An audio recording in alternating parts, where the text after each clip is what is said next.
After Valve have proved once again they are unable to count up to the number 3, Turtle Rock Studios, who made the original Left 4 Dead games alongside Valve, have decided to continue the franchise in their own distinct way. But does it measure up to the original games?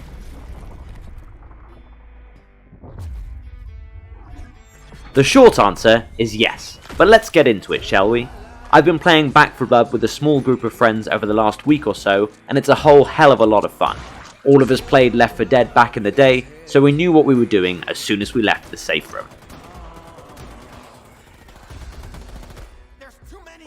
The level design is similar to Left 4 Dead, with light sources giving you a rough guide through the environments, but there are far more open areas to explore in this game as well.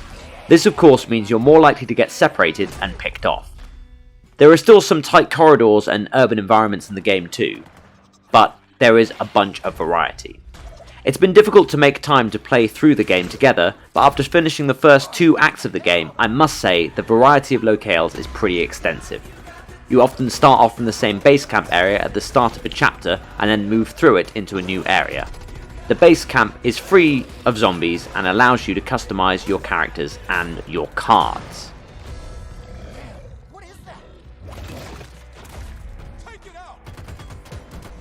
The card system in the game helps to randomize your playthroughs with 2 major types of card. Corruption cards gives you obstacles, additional objectives, or environmental factors. For example, you might encounter armoured variants of certain zombies, or you might be tasked with collecting supplies.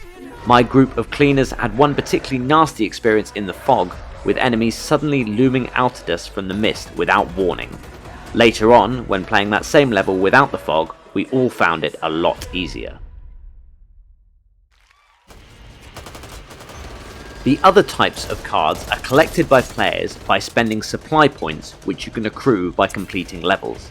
These can be anything from faster reloads to additional armor or even weapon specific effects. You then choose these cards and put them into decks, then you choose a deck before heading out to fight. It sounds complicated, and it is. Initially I was against this system because I felt it complicated things far too much, but once I got the hang of it, I found it really mixed things up and helped keep the game fresh. As for the gameplay itself, it feels just like playing Left 4 Dead, except you can finally aim down sights. You have a few more equipment slots to play around with, but that's not too fiddly and it all makes sense. Melee weapons are a viable option if you have the right cards to go with them, and there's a decent selection of firearms for you to pick up along the way. You can add attachments to your weapons, but you can't switch attachments between weapons. I think this is because they want to discourage players from fiddling around too much mid-firefight. There are 8 characters to choose from once you finish a few of the opening levels, and they each have their own strengths and passive abilities. I've played around with a few of the characters, and luckily it doesn't make too much difference who you pick, so you won't all be fighting over the same character on the character select screen. The special enemies all feel pretty familiar, with a few interesting variations and even some oversized boss enemies that have visible health bars. Often the game will be cruel and spawn several of these special enemies at once, and on the later, tougher levels, your party can get wrecked pretty quickly. Overall though, the AI director is fair and paces the level out well. The soundtrack is solid. With Martin Stig Anderson at the helm, there's just the right amount of spooky atmospheric melodies when you're wandering around the environment. It's no surprise given his pedigree, doing music for Remedy's Control and both of Playdead's big hits, Limbo and Inside. When you finish a level, there's a nice bit of chunky rock that feels familiar to anybody who played the Left 4 Dead games. Overall, I'm really enjoying this game and would recommend it if you have 3 mates you can play with. It's cross-platform too, which is really going to help build the player base. I don't recommend playing it solo with AI players though, as ever the AI is more likely to hinder than to help. If you love slaying zombies and shouting at your buddies over a headset, then this is the game for you. I'd like to give a quick shout out to my fellow cleaners Violet Sun and Captain Deanpool. Check the description to find out where else you can find them online. What do you think of Back 4 Blood so far? Have you had a chance to play it yet? Let me know in the comments, and stick around for a little extra thing at the end of this video.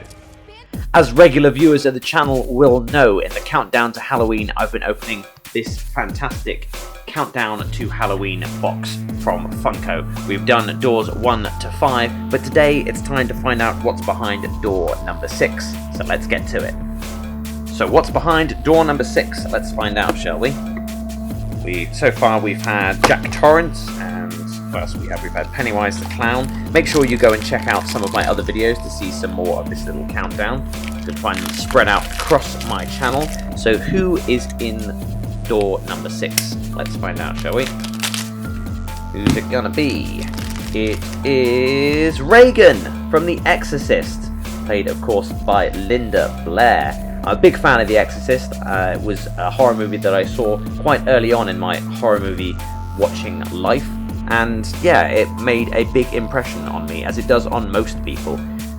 If you haven't read up on the making of The Exorcist or seen any of the documentaries about it, I thoroughly recommend you do. It's got a really, really interesting history, and its impact on cinema will not soon be forgotten. I have a large-sized Regan in Funko Pop form as well, so this one will probably sit right next to her. Thank you so much for watching this video on Back 4 Blood and this little unboxing at the end here.